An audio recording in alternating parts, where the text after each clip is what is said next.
Ojalá endurecer el Código Penal disipase la idea de matar en la mente de un asesino. Hoy quiero hablar con vosotros de la prisión permanente revisable. Comenzamos.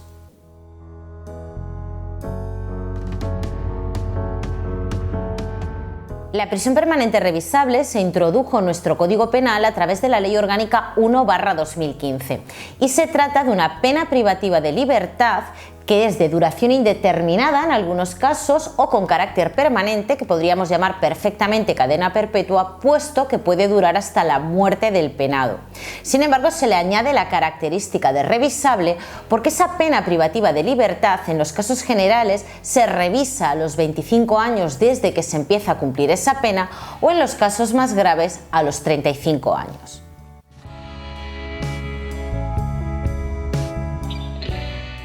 La prisión permanente revisable se regula en el artículo 140 de nuestro Código Penal y se aplican los supuestos de asesinato siempre que se den una de estas tres circunstancias. La primera de ellas es que la víctima sea menor de 16 años o sea especialmente vulnerable por razón de su edad o por tener algún tipo de enfermedad o discapacidad. En segundo lugar, se aplicaría también en aquellos casos en los que el autor, previo al asesinato, hubiera cometido algún tipo de delito contra la libertad sexual sobre la víctima, y en tercer lugar, que el autor perteneciese a una organización criminal.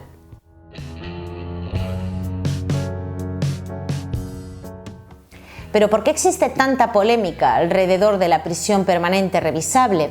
Quizás os interese saber que cuando se modificó nuestro Código Penal y se incorporó esta pena privativa de libertad, se hizo sin el apoyo del Consejo General de la Abogacía, sin el consenso de todos los partidos políticos, lógicamente a excepción de su promovente, y sin el apoyo de todos los sectores jurídicos y universitarios de este país. Pero ¿por qué no hay consenso alrededor de esta pena privativa de libertad si parece de sentido común y a todos nos parece lo más justo a priori? Pues yo os lo intentaré explicar de una forma sencilla y simple a lo largo de este vídeo, pero para eso es necesario que tanto vosotros, los que me estáis oyendo, como yo, dejemos de lado nuestras emociones, y es complicado teniendo en cuenta los últimos acontecimientos sociales que nos han sobrecogido a todos. Es complicado porque en el momento en el que nos vemos envueltos o sabemos de una noticia como la que hemos sabido en estas últimas semanas, donde se produce el asesinato de un indefenso, de un menor de edad, absolutamente a todos, abogados, políticos, personas de a pie, nos asaltan nuestros instintos más primarios de venganza, y legislar bajo ese influjo, creedme que es un error. Así que a lo largo de este vídeo intentaré dejar de lado esas emociones que yo también tengo para hablaros desde un punto de vista estrictamente jurídico. Y la clave la encontramos en nuestra Constitución, en nuestra norma suprema, la que garantiza que todos estemos sometidos a la ley, no solo los ciudadanos, sino también los poderes públicos. Y es precisamente la Constitución la que establece que las penas privativas de libertad y en general nuestro derecho penal está orientado a la reinserción social del autor y no al castigo. Aquí yo tengo mi propia opinión personal al respecto, puesto que entiendo que hay determinados tipos penales que llevan aparejada la pena de prisión y por la naturaleza de esos tipos delictivos yo más bien los veo como un castigo y no como la posibilidad de reinsertar a nadie en la sociedad. Pero bueno, como hoy venimos a hablar de la prisión permanente revisable, si la entendemos como la posibilidad de reinsertar a una persona en la sociedad, por la propia naturaleza de la pena sería prácticamente imposible, porque es de naturaleza indeterminada, ya que la revisión de la condena se hace a los 25 años desde que se impone esa pena, o bien puede ser de carácter perpetuo, es decir, hasta que muere el autor. Entonces ya esa reinserción sería totalmente inútil y nunca se llegaría a producir. Pero si lo vemos como un castigo, ¿realmente entendéis suficiente para una persona que ha cometido un acto tan inhumano como asesinar a un menor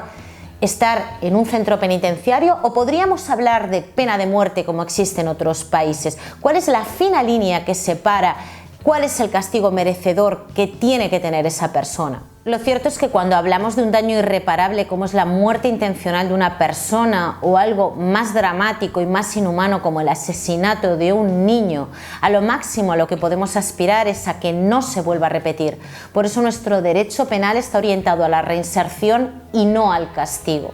Quiero yo decir con esto que un individuo, un ser, porque no puedo llamarlo persona, que ha cometido un acto de esas características, merezca estar en la calle o no merezca ningún tipo de pena, nada más lejos de la realidad. Todo el peso de la ley tiene que recaer en esa persona. Pero antes de imponer y de adoptar medidas tan restrictivas como puede ser la cadena perpetua, aunque utilicemos el eufemismo de denominarla prisión permanente revisable, que aunque sea solo un error el que se cometa puede llegar a destruir vidas,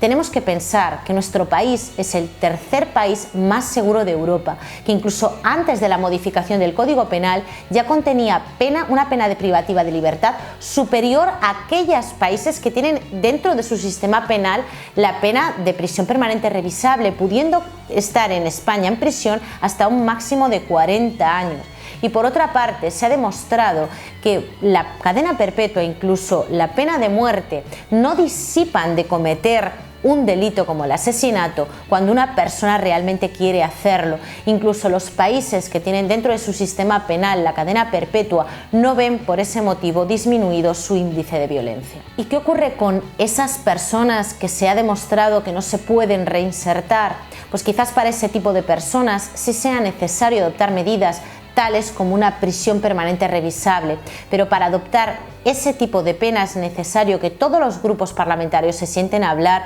y desde luego se tome en consideración también a los abogados, que somos los que trabajamos, y a los juristas y a todos los sectores jurídicos y universitarios. Y al fin y al cabo, que si se adopta ese tipo de medida, se adopte respetando la legalidad. Bueno, pues hasta aquí el vídeo de hoy. Ha sido un poco más intenso que a lo que os tengo acostumbrados últimamente. Espero que os haya resultado de interés y, como siempre os digo, nos vemos en el próximo vídeo.